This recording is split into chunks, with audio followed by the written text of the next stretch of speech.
교회에 있으면서 혹시 학교에서 여러분 친구들이나 뭐 이런 친구들이지, 그지? 친구들이나 선후배들하고 교회 얘기, 성경 얘기 하시는 분 있나요? 교회 얘기나 성경 얘기? 그죠? 잘 안 하시죠? 아마 그런 얘기를 하면은 뭐 성경에 뭐 아브라함이 있는데 뭐 이런 얘기를 친구들이랑 하면은 아마 친구들은 여러분들을 보면서 쟤 뭐야 막 이럴 거예요. 그죠? 교회 밖에 나가면은 확실히 예수님을 안 믿는 사람들이 더 많아요. 그죠? 그래서 그 사람들한테 그 성경의 얘기들, 뭐 하나님에 대해서, 뭐 사람의 창조에 대해서, 인간의 타락에 대해서, 예수님의 십자가 사랑에 대해서, 믿음과 구원에 대해서 이런 얘기들은요 세상 사람들한테는 되게 허무맹랑한 것처럼 들려지게 돼 있어요. 네. 그런데 여러분은 어떠세요? 이런 성경의 가르침들을 어쩌면 여러분들은 숨 쉬는 것처럼 당연하게 생각하면서 아마 살고 있을 겁니다. 받아들이고 있을 거예요. 왜 세상 사람들은 이렇게도 이해할 수 없는 것들을 우리는 당연하게 받아들이고 있는 걸까라고 묻는다면 나는 어렸을 때부터 교회 다녔으니까요 라고 대답할 수도 있겠지만 성경은 그렇게 말하지 않아요. 성경은 뭐라고 얘기하느냐면은 우리가 예수님을 믿는 우리가 어떻게 그 복음을 받아들이고 우리가 어떻게 그걸 당연하게 여기고 있는지에 대해서 13절은 이렇게 얘기하고 있어요. 같이 한번 본문 볼까요? 하나님이 우리에게 무엇을 주셨어요?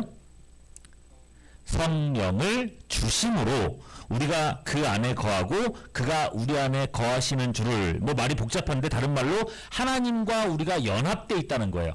하나님의 말씀, 하나님이 우리 안에 거하시고 내가 하나님 안에 거하는 하나님과 연합되고 하나 되어 있는 줄을 어떻게 한다고요? 본문 보세요. 13절 아느니라 라고 되어 있죠. 아느니라. 내가 구원받은 걸 어떻게 알 수 있어요? 바로 내 안에 누가 계시기 때문이라는 거예요? 성령님이 계시기 때문이다. 성령님이 내 안에서 알게 해주셨다라고 하는 거예요. 예, 무슨 말인지 알겠죠? 성령님이 내 안에서 그걸 알게 해주셨다는 거죠. 자, 당신은 구원 받았습니까? 라고 물어봤을 때에 네, 나는 혹시라도 오늘 세상을 떠나도 눈 떴을 때 하나님 나라 천국에 있고 하나님 나라에 들어갈 줄 확신합니다. 라는 고백이 우리 입에서 나오는 것. 그래서 우리가 찬양할 때 선하신 목자 날 사랑하는 분이라고 이렇게 우리 찬양하면서 하나님이 내 목자라고 하나님이 나를 도와주시는 분이라고 감히 고백할 수 있는 것. 그렇게 찬송할 수 있는 것. 다시 한번 13절을 읽어볼까요? 시작. 그의 성령을 우리에게 주심으로 우리가 그 안에 거하고 그가 우리 안에 거하시는 줄 아느니라 라 그랬어요. 성령 때문에 안다는 거예요. 내가 똑똑해서 내가 어떤 영적인 지혜가 더 뛰어나서 그게 아니라 성령께서 내 안에 계시고 성령께서 나로 알게 하셨다. 이거 알겠죠? 예, 예. 자, 이 말씀을요. 그런데 오해하시면 안 되는 게 있는데 우리가 그 안에 거하고 그분이 우리 안에 거하신다라고 하는 말을 어떤 사람들은요 오해해요. 그래서 수련회 때 기도 막 주야 하고 기도하다가 보면은 갑자기 무슨 막 위에서부터 뭐가 내 마음속으로 확 들어오는 것 같은 느낌이 들면서 이런 걸 마치 무슨 신비로운 체험하는 거 이런 거를 뭐 성령 임재 이런 걸 생각하는데 아니에요. 성령을 체험한다는 건 뭐냐면요. 예수님의 복음이 믿어지는 거예요. 그래서 하나님의 자녀가 되는 거. 이게 성령의 역사예요.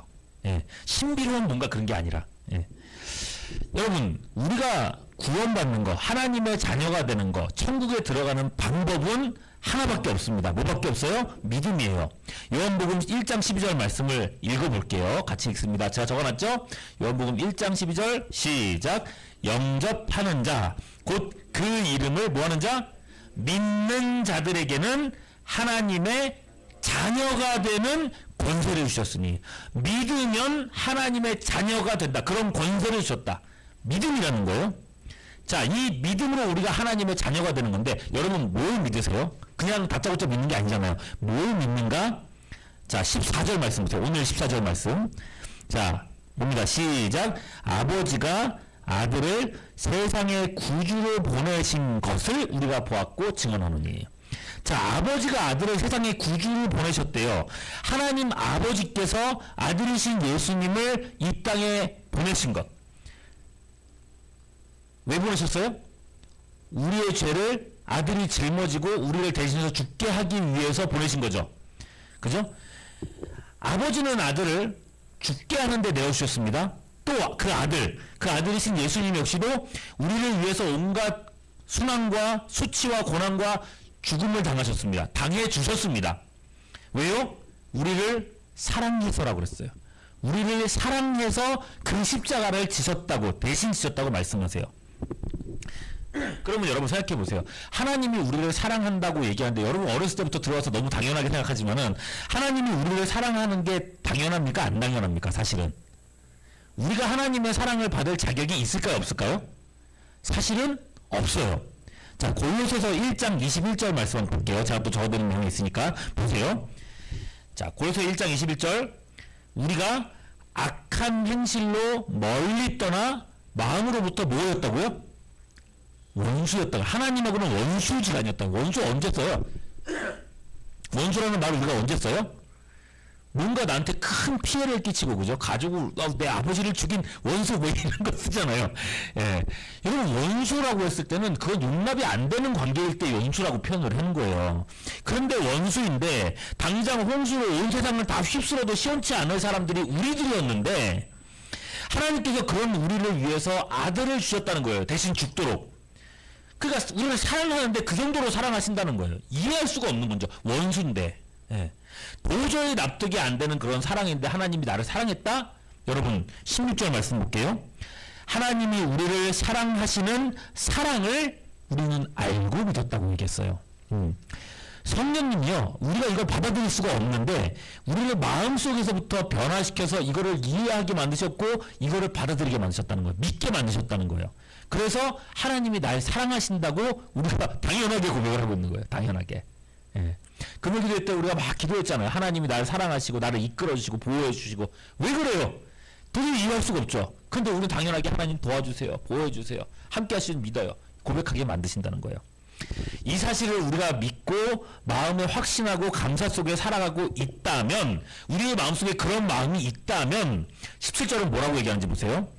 이로써, 그죠? 이로써 사랑이 우리에게 온전히 어떻게 됐다고요? 이루어진 것이다 그랬어요. 맞아요? 이루어진 것이다. 그럼 이게 무슨 말이냐면, 하나님의 사랑이라는 거는요, 책임지시는 사랑이에요. 책임지시는 사랑. 아빠가 엄마가 여러분들 책임지잖아요. 그죠? 밥 먹이고 뭐 옷 사주고 학교 다니게 해주고 뭐 다 하고 다 책임져 주잖아. 여러분들 어른 될 때까지. 어쩌면 여러분들이 어른 되고 나서부터 계속 책임져 줄 수도 있어. 이게 부모님이 그렇잖아요. 책임져 주시잖아요. 그죠? 하나님이 우리에 대한 사랑이라는 건 책임져 주시는 사랑이라는 거예요. 여러분 2000년 전에 예수님께서 십자가 못 박혀 죽으신 일은 2000년 전이에요. 우리 죄를 대신해서, 온 인류의 죄를 대신해서 십자가에 못 박혀서 죄를 해결해 주신 것은 2000년 전에 있는 일이에요.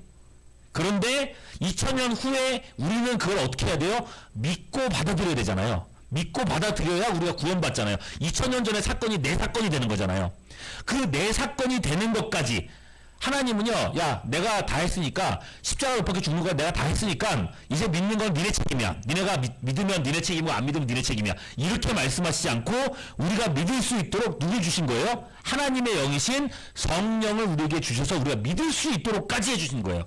그래서 우리가 믿고 하나님 앞에 고백하고 구원받게 되면 이게 하나님의 사랑이 온전히 이루어질 때까지 하나님은 우리를 그렇게 사랑하신다는 거예요. 책임지시는 사랑. 여러분, 우리는요, 주님이 날 대신해서 심판받으신 걸 압니다. 그래서 내가 심판받을 게 없다는 걸 알고 심판날에 담대함을 갖고 있습니다. 여러분, 죽은 후에 어떤 일이 벌어질 것 같아요? 죽은 후에 어떤 일이 벌어질지 여러분 이제부터 상상을 한번 돌려보세요.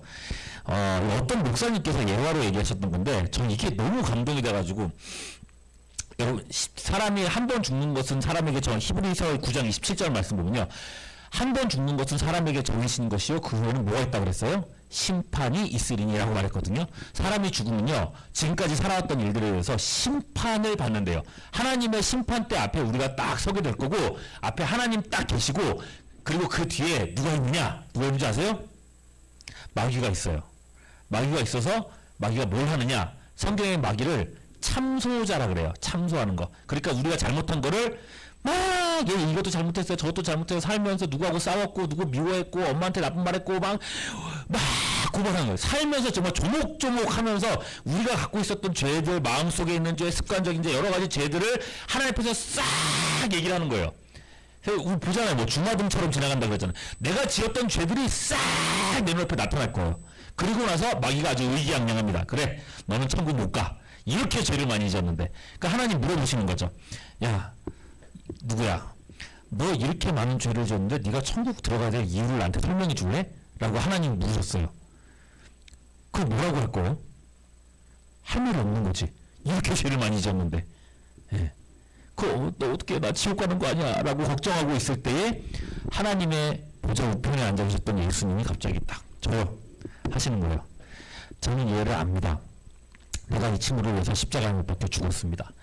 내가 이 아이에게 성령을 보냈습니다. 나를 믿게 했습니다. 그래서 이 죄는 내가 다 해결했습니다. 라고 말씀하시는 거예요. 그리고 이 죄가 앞에 있었던 죄들이 싹 사라지는 거지. 천국문이 쫙 열리는 겁니다. 상상이기도 하고 그런 얘기이기도 하지만은 거의 이런 일이 벌어진다는 거예요, 여러분. 여러분들의 앞날에. 여러분들의 그 천국 앞에서의 심판대 앞에서 일어날 일이라는 거예요. 자, 여러분. 우리의 구원이라는 거는요, 이만큼 확실하고 그 확실함 때문에 우리가 세상에서 살아갈 때에도 담대하게 살아가면서 하나님을 찬양하고 노래하면서 살아갈 수 있다는 거예요. 그래서 17절 후반절에 뭐라 그랬는지 보세요. 예, 제가 해놨는데, 우리도 어디서요? 이 세상에서 그러하니라 그랬죠. 이 세상에서 그러하니라. 우리가 이 세상에서 살아갈 때에도 아유 너 천국 가니? 그거 물어보면은 죽어봐야 알죠. 이렇게 얘기하는 게 아니라 이 세상에서 살아갈 때에도 내가 구원받는 게 너무 확실하다는 걸 알기 때문에 하나님을 찬양하고 담대하게 살아갈 수 있다고 얘기하게 되는 거예요. 자, 여러분, 이게 여러분들이 갖고 있는 신앙이고 여러분들이 갖고 있는 성령의 역사라는 거예요. 여러분 대단한 사람들인 겁니다. 예. 자, 그런데 여러분, 이게 여러분들에게 말하는 이제 구원에 대한 얘기고, 여기서 끝이냐? 여기서 끝이 아닙니다.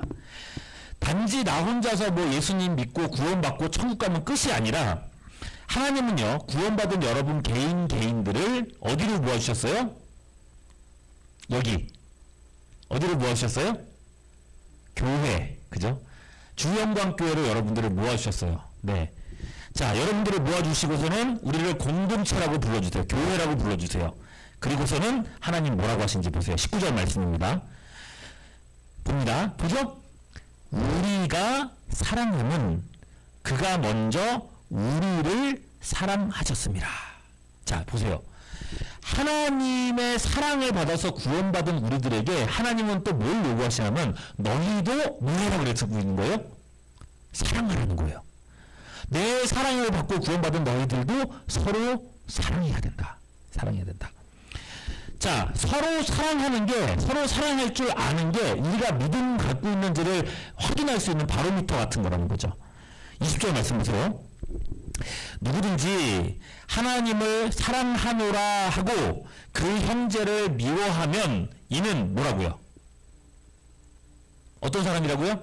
하나님을 사랑한다라고 하나님 사랑해요, 주님 사랑해요 그랬는데 나 보기싫어 꼴보기싫어 이렇게 나오면은 그건 어떤 사람이라고요? 거짓말하는 사람이다. 보는 바 그 형제를 사랑하지 않는 사람은 보지 못하는 바 하나님을 사랑할 수 있대요, 없대요? 없다고 그러는 거예요. 여러분, 이게 되게 무서운 말씀입니다. 형제를 사랑하지 않으면서도 하나님을 사랑할 수 있다? 거짓말이라는 거죠. 그거는 다른 말로 하나님도 사랑하지 않는다는 거고 하나님의 사랑도 애초에 모른다는 말인데 이런 사람이 과연 구원받은 사람일까? 라는 논리로 얘기를 하고 있는 거예요. 여러분, 구원은요, 믿음으로 받습니다. 그런데 그 믿음은 형제의 사랑으로 증명된다는 거예요. 그러면 여러분, 형제의 사랑이란 어떤 걸까요? 어떻게 하는 게 형제의 사랑일까요? 19절 말씀 보겠습니다. 우리가 사랑하면 그 다음이 중요해요. 뭐였어요? 그가 먼저 우리를 사랑하셨습니다.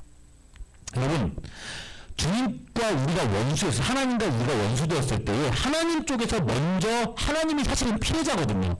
그런데 하나님 쪽에서 먼저 우리에게 손을 내밀어 주셨습니다. 하나님이 피를 보셨습니다. 하나님의 아들이 죽으셨습니다. 그렇게 우리에게 손을 내밀어 주셨어요. 그죠? 마찬가지라는 거예요. 우리가 사랑한다는 것은 먼저 손 내미는 사랑이라는 거죠. 먼저 제가 나한테 잘못했으니까 저 사람이 나한테 빌 때까지, 용서를 빌 때까지 나는 절대 용서 안 할 거야. 고집 부리고 원수처럼 되고 미워하게 된다. 그럴 수 있어요. 사람 마음이라는 게 참 쉽지가 않아요. 예. 그러나 하나님의 사람이라고 우리가 말한다면 이런 마음까지도 우리가 끌어안고 기도할 줄 알아야 된다는 거예요. 하나님, 주님 뭐라 그랬어요? 원수를 위해서 기도하라 그랬잖아요. 원수인데 하나님 내가 용서하게 해주세요. 내 마음을 좀 넓게 해주세요. 주님이 나 같은 원수를 사랑하시고 품으셨던 것처럼 나도 좀 품을 수 있도록 도와주세요. 여기서부터 시작해야 된다는 거예요. 그렇게 기도할 때에 하나님 우리 마음속에 그런 불쌍히 여기는 마음을 주시고 결국 손을 내밀 수 있는 용기를 주신다는 거예요. 그렇게 하나님은 교회 안에서 막힌 담을 허시고 하나님의 하나된 공동체를 만들어 가시는 거예요. 여러분, 이게 교회입니다. 여러분, 교회. 교회에 대해서 어떤 사람들은 오해하는 사람들, 지난번에도 얘기했던 것 같은데, 교회 다니면 맨날 행복하고 막 만나는 사람보다 다 좋고 막 너 교회 다니는구나 막 이렇게 좋아하지만은, 그런데 많은 사람들이 교회를 떠나거든요. 어렸을 때부터 교회 신앙생활 같이 하고 막 좋았었던 사람들인데 어느 순간 교회를 떠나가요. 우리 선생님들 어렸을 때부터 우리 주영강교회 다녔었던 분들이니까 같이 어렸을 때 막 여러 명이 있었는데 중학교 올라가면 떨어져 나가고 고등학교 올라가면 떨어져 나가고 대학교 올라가면 떨어져 나가고 자꾸 떨어져 나가요. 근데 떨어져 나가는 이유 중에 제일 큰 게 뭐냐면은 관계예요. 관계. 예. 그렇게 막 나도 너 좋아 너도 좋아 이렇게 했었다가 어느 날 한마디 뒤에서 내 뒷담화를 누가 했던 거지. 그거 듣고 나서 나 교회 다니기 싫다고 안 다니게 되고 그런 식으로 교회를 떠나는 사람들이 계속해서 생겨나는 거예요. 그런데 그게요 어쩔 수가 없어요. 어떻게 교회가 그럴 수 있어? 라고 하면서 떠나가는데 교회가 그럴 수 있어요. 사람이니까. 그런데 그런 속에서 하나님은 뭘 요구하시는 거예요? 피해자라고 생각하니 손을 내밀어라. 그런 사랑을 보여주라는 거예요. 그렇게 하나님 사랑하는 것을 증명해 나가는 곳이 교회라는 거예요. 여러분, 사도 요한은요, 하나님의 사랑을 아는 사람은 형제를 사랑할 수밖에 없다고 선언했습니다.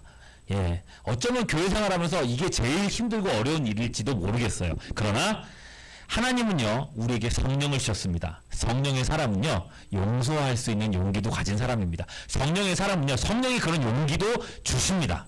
네, 이 능력을 믿으시고 하나님의 사랑을 마음껏 받으시고 고백하시면서 정말 이 사랑을 한 번 실천하면서 하나님 닮아가는 우리 모두가 될 수 있기를, 그래서 정말 주님 만난 사람으로서 행복을 누리며 살아가는 여러분 될 수 있기를 주님의 이름으로 축원합니다.